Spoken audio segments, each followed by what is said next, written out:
가운데서 하늘로 올려지신 이 예수는 하늘로 가심을 본 그대로 오시리라 하였느니라. 아멘. 오늘 예배는 청소년교회 성경학교 예배로 드립니다. 저는 설교를 맡은 김영현 성도입니다. 처음으로 하는 성경학교라 준비하면서 걱정도 많이 했는데 성도분들께서 많이 도와주셔서 맛있는 저녁도 먹고 이렇게 성경학교를 시작할 수 있었습니다. 끝까지 성경학교 잘 마칠 수 있도록 기도해 주시고 응원해 주시면 감사드리겠습니다. 청소년교회는 끝까지 예수님의 증인이 될래요 라는 주제로 7월 초부터 한 달간 사도행전 말씀을 공부하고 있습니다. 사도행전 말씀을 공부하는 이유는 우리들도 사도들처럼 마지막 때 예수님의 증인이 되어야 하기 때문입니다. 오늘 본문에서 예수님께서 부활하시고 하늘로 올라가시는데 벌써 2000년이 지났습니다. 그 예수님께서 하늘로 올라가심 그대로 다시 오신다고 합니다. 구름 타고 또 백마 타고 오시죠. 쌍쌍이 병거를 타고 오십니다. 그 예수님이 언제 오실까요? 속히 오신다고 합니다. 2000년간 속히 복음을 땅끝까지 전하시고 복음의 열매를 맺는 사람은 추수하러 그리고 가라지들은 타작하러 속히 오십니다. 그날을 우리가 준비해야 됩니다. 오늘 제자들이 예수님께 주께서 이스라엘 나라를 회복하심이 이때니까 이렇게 묻는데 제자들은 이 땅의 이스라엘 왕국의 재건을 염두에 두고 여쭤본 것이지만 하나님께서 약속하신 그 이스라엘의 회복은 요한계시록 22장에 나오는 새하늘과 새 땅, 하나님께로부터 하늘에서 내려오는 새 예루살렘, 천국입니다. 예수님께서 하늘에서 이 땅에 내려오신 후에 새 예루살렘도 하나님께로부터 하늘에서 내려옵니다. 그 새 예루살렘에 12기초석이 있잖아요. 그 기초석을 12보석으로 꾸미고 그 기초석에 12사도의 이름이 있었죠. 기초석에 사도들의 이름이 있다는 것. 사도들이 새 예루살렘의 기초석과 같은 역할을 했다 하는 겁니다. 그럼 사도들이 어떤 일을 했느냐? 우리가 사도행전에서 본 것처럼 오직 성령을 받고 권능을 받아 땅끝까지 내 증인이 되어라 하신 예수님의 말씀대로 끝까지 예수님의 증인이 되어 교회를 세우고 땅끝까지 복음을 전한 겁니다. 사도행전 말씀을 보면 교회에 대한 많은 박해와 고난이 있었잖아요. 그렇지만 사도들이 끝까지 충성된 마음으로 예수님의 나라와 환난과 참음에 동참하면서 끝까지 견디어내고 인내하고 복음을 전했다는 겁니다. 그래서 그 은혜로 정말 땅끝이라 할 수 있는 우리에게도 복음이 전해져서 우리가 지금 이렇게 교회 안에서 예배를 드리고 있는 거예요. 그 하나님의 은혜와 이 믿음의 선진들의 수고에 노고에 감사합시다. 근데 아직도 우리 주변에 믿지 않는 사람들이 많이 있어요. 그리고 또 교회 안에 있다가 교회를 떠나는 사람들도 점차 많아지고 있습니다. 예수님이 다시 오실 때가 가까웠는데 오히려 더 많은 사람들이 교회를 떠나고 있어요. 성경 말씀대로 마지막 때 성도의 권세가 다 깨어지고 많은 사람들의 사랑이 식어지고 많은 사람들이 미혹을 받는다 하신 그 말씀과 같아요. 요한계시록 13장을 보면 짐승이 과장되고 신성모독하는 입을 받아 하나님을 비방하고 성도들을 비방하죠. 그리고 거짓 선지자가 많은 표적으로 사람들을 미혹합니다. 그리고 용도 자기 때가 얼마 남지 않은 줄 알고 돈을 내어 이 땅에 내려와 예수의 증인들과 싸우려고 하죠. 한편 성도들도 가만히 있지 않습니다. 요한계시록 11장을 보면 두 증인이 나오잖아요. 그 두 증인이 많은 표적을 행하고 1260일 동안 예언을 해요. 그리고 그 앞에 10장에서 천사가 사도 요한에게 작은 두루마리를 먹고 다시 예언하라고 하잖아요. 많은 백성과 나라와 방언과 임금들에게 다시 예언하라. 그 두 증인이 많은 표적을 행하지만, 많은 권능을 행하지만 결국 짐승과 전쟁에서 패배하여 죽임을 당합니다. 그렇지만 사흘 반 뒤에 하나님으로부터 생기가 그들에게 들어가서 그들이 부활하게 되고 이리로 올라오라 하는 그 말씀을 듣고 그들이 구름 타고 하늘로 올라가잖아요. 예수님께서 오늘 본문에서 부활하시고 하늘로 올라가신 것처럼 두 증인도 부활하여 구름 타고 하늘로 올라갑니다. 이와 같은 성경 말씀, 이야기가 우리에게 주시는 메시지, 말씀은 분명하죠. 마지막 때 우리들도 두 증인과 같은 복음의 일꾼이 되어야 한다는 겁니다. 마지막 때 더욱 소리 높여 복음을 전해야 합니다. 파수꾼처럼 마병대가 쌍쌍이 오는 것을 보나이다. 만왕의 왕, 만주의 주 예수님께서 속히 다시 오셔서 바벨론을 무너뜨리시고 진노의 포도주 틀을 밟으신다. 타작하신다. 그러니 우리는 바벨론에서 나와서 그 죄에 참여하지 말자. 우리는 깨끗한 세마포 옷을 준비해서 천국의 혼인잔치에 들어갈 준비를 하자. 그 복음을 소리 높여 외쳐야 합니다. 두 증인의 입에서 불이 나오잖아요. 입에서 불이 나오더라. 예수님의 입에서는 뭐가 나오죠? 예수님의 입에선 좌우에 날성 검이 나오잖아요. 그리고 사도행전에서 오순절에 제자들이 성령을 받을 때 불의 혀 같은 것이 각 사람에게 임하여, 불의 혀, 그 성령을 받고 제자들이 각종 방언을 하잖아요. 이와 같은 이미지, 입에서 불이 나오고 입에서 좌우에 날성 검이 나오고 불의 혀 같은 것이 임하는 이런 이미지가 우리에게 주시는 메시지, 어떤 메시지인가 생각을 해야죠. 우리의 말이 달라져야 한다.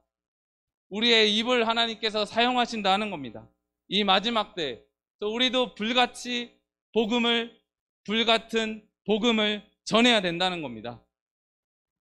그렇게 우리가 복음의 파수꾼이 되어 힘써 소리 높여 복음을 전할 때 우리가 짐승과 싸워 죽더라도 사로잡힐 자 사로잡히고 칼에 죽을 자 마땅히 칼에 죽을지라도 하나님께서 우리를 살리시고 하늘로 올리시겠다 하는 그런 약속이죠.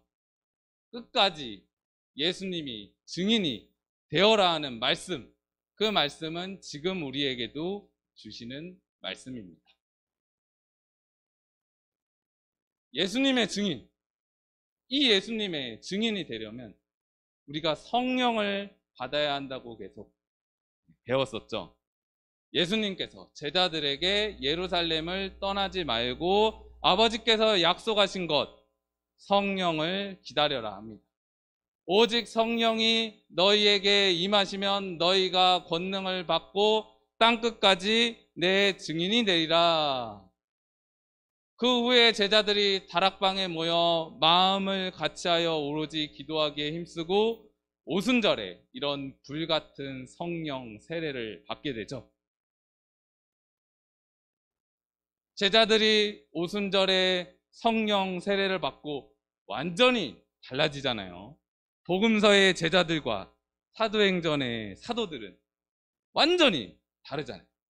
그 말과 능력에서 확실한 증거가 나타나더라. 성령의 증거예요. 성령은 눈에 보이시지 않지만 성령의 증거는 우리가 볼 수 있는 거죠. 그 능력으로, 그 말로. 성령은 하나님의 영이세요. 보좌 앞에 7 영, 어린 양의 7 눈, 아버지 하나님, 아들 예수님, 그리고 성령. 이렇게 성부, 성자, 성령. 한 분, 하나님이시잖아요. 성령, 하나님이세요.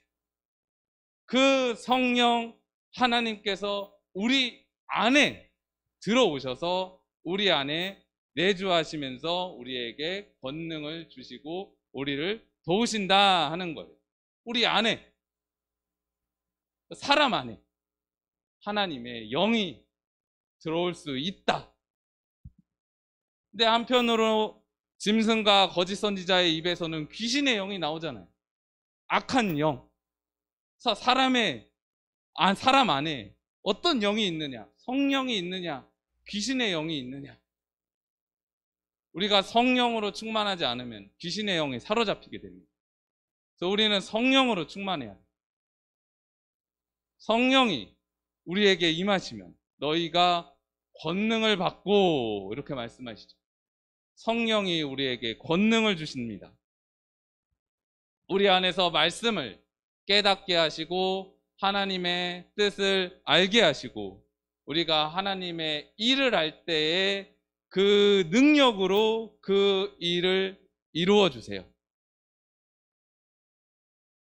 사도들도 성령을 받고 말씀을 깨닫게 된 거예요.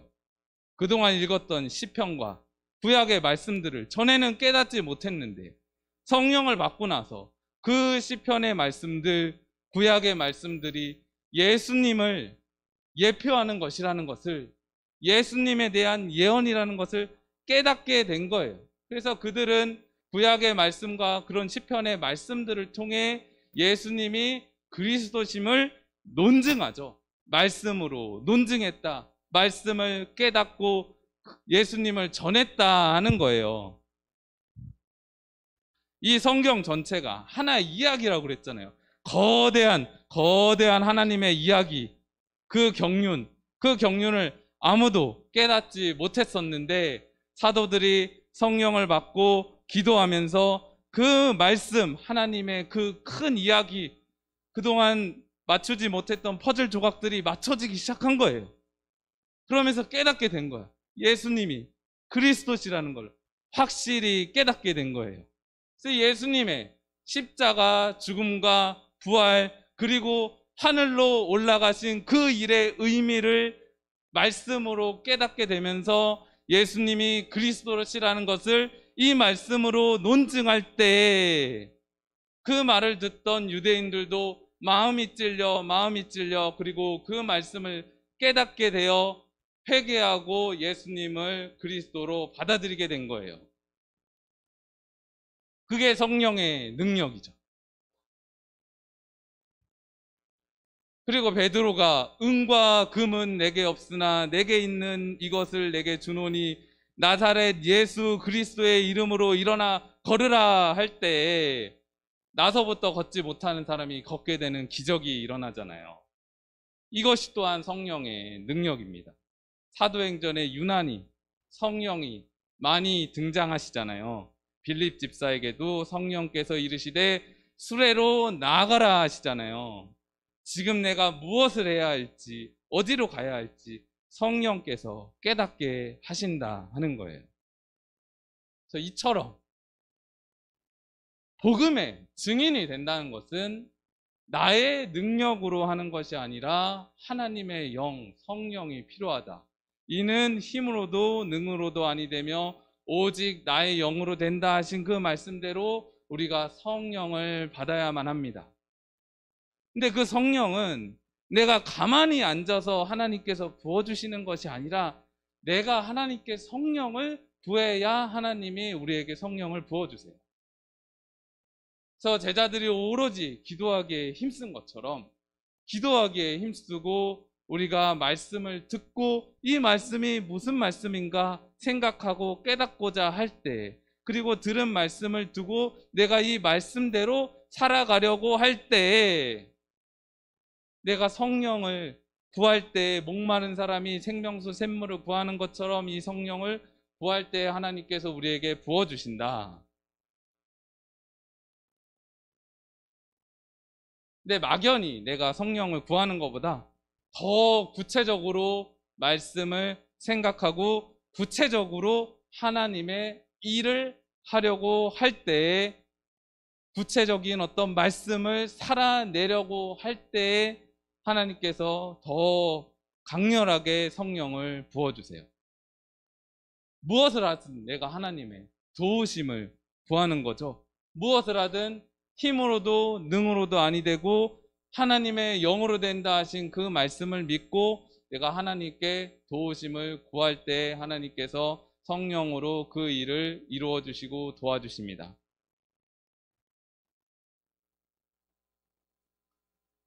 특별히 오순절에 제자들이 받은 이 성령 세례는 특별하죠. 성령으로 세례를 받으리라. 세례.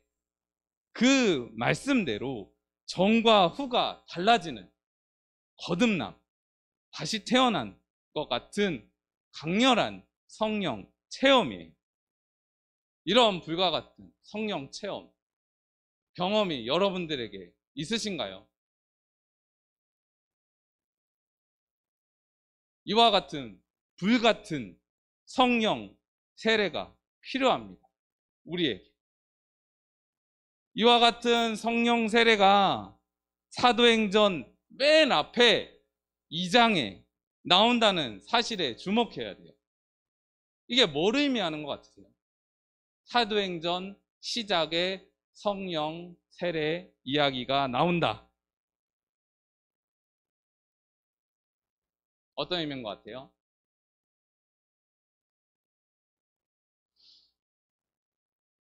이와 같은 불같은 성령 세례는 믿음의 완성, 믿음의 끝, 궁극이 아니라 그저 시작일 뿐이라는 거예요. 예수님의 증인으로 이제 시작하는 거야. 성령 세례를 받고.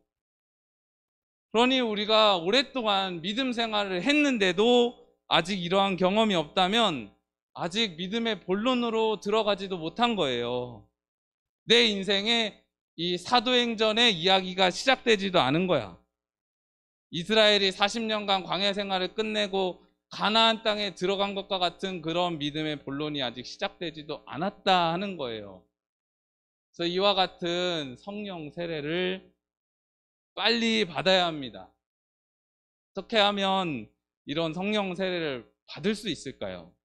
우리가 사도행전에서 본 것처럼 기도죠. 제자들이 다락방에서 오로지 기도하기에 힘쓴 것처럼 기도에 힘써야 합니다. 근데 무슨 기도를 했을까요? 이 제자들이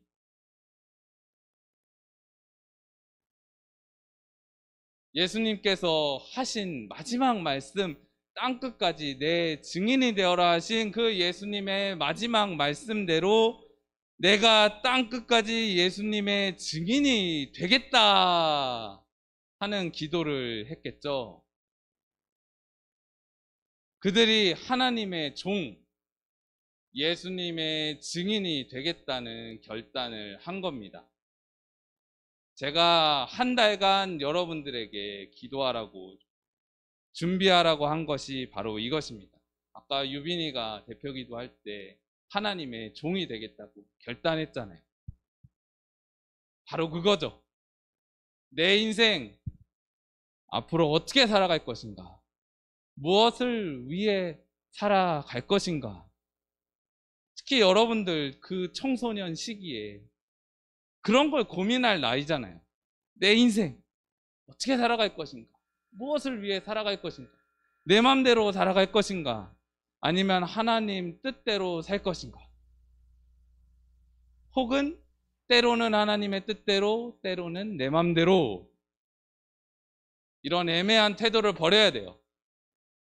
그런 애매한 태도를 버리고 모든 일에서 하나님의 뜻대로 내가 복음의 일꾼으로 살겠다는 확실한 결단을 해야 됩니다. 차든지 뜨겁든지 하라고 하시잖아요. 미지근한 것은 토하겠다고, 토해낸다고 하시잖아요.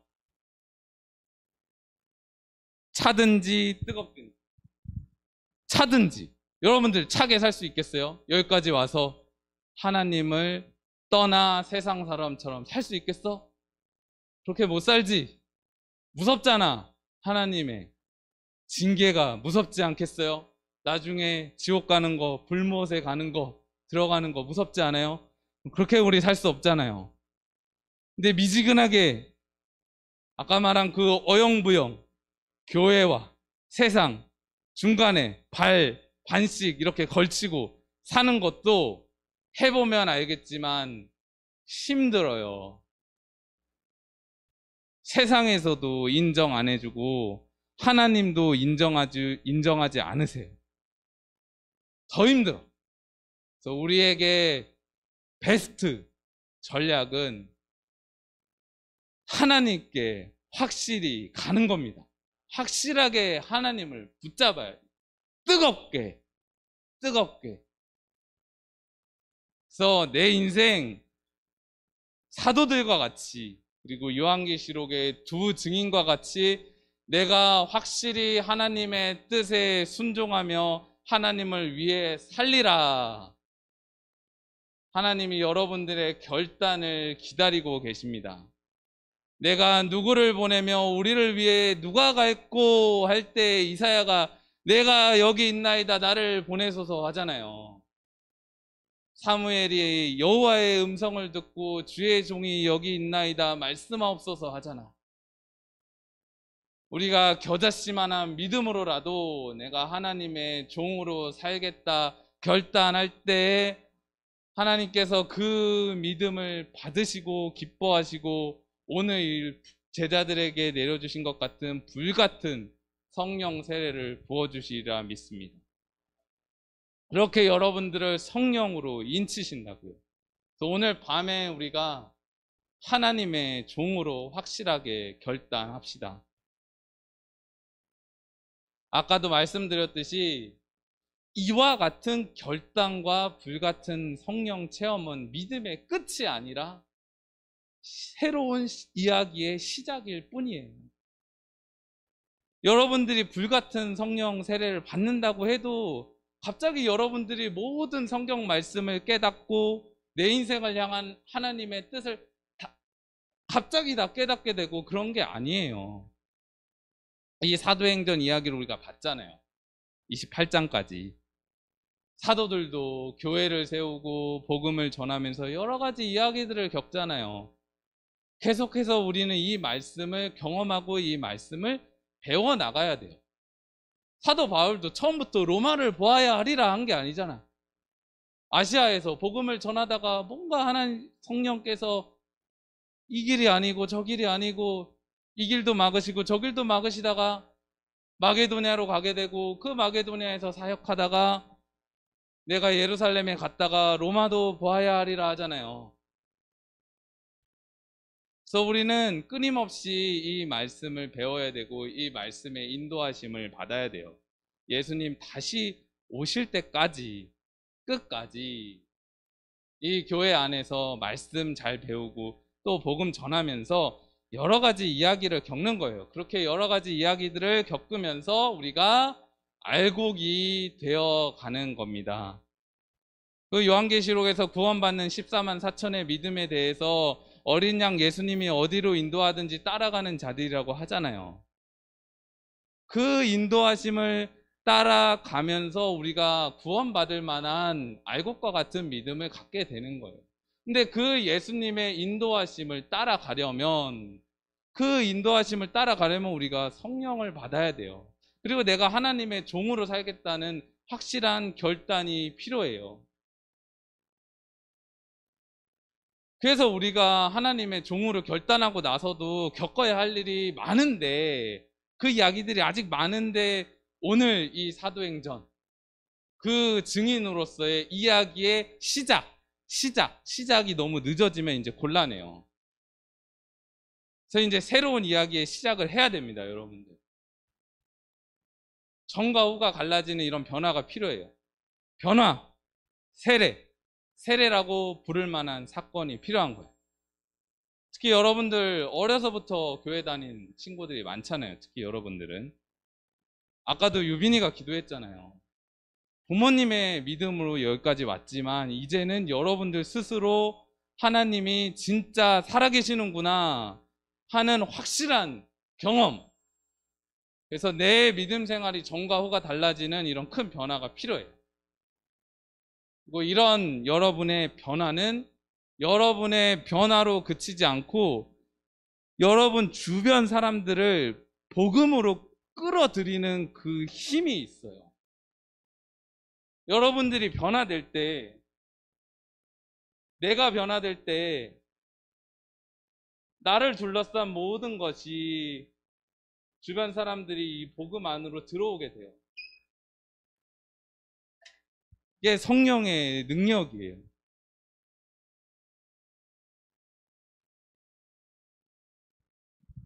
저희 형도 고등학교 때인가 대학교 때인가 교회 수련회 가서 하나님을 만났대요. 그때 가서 저희 형도 방언을 받았어요. 그 전에 저도 형도 어려서부터 교회를 다녔지만 뭐 아무 생각이 없었죠. 근데 형이 교회 수련회 가서 이제 방언도 받고 하나님을 만나고 나서 변화되었어요. 정말 변했어. 형이 변했어. 그리고 교회도 갑자기 열심히 다니고 목자도 하고 그러더라고요. 그리고 그때 이제 형이 이상호 목사님을 만나서 말씀을 배우고 또 목사님께 말씀을 잘 배워야겠다. 그렇게 생각을 한 거야. 그래서 저도 형 덕분에 이상호 목사님을 만나게 되고 목사님께 말씀을 배우며 형과 함께 서울을 이기는 교회로 오게 돼서 제가 이렇게 또 여러분 앞에서 말씀을 전하고 있잖아요. 그리고 또 저 때문에 서울 이기는 교회에 오신 분들도 있죠. 그래서 이 모든 일들이 하나님의 큰 그 계획하심이 있어요. 그 복음의 이야기는 항상 확장성이 있어요. 30배, 60배, 100배 열매를 맺는 이야기예요.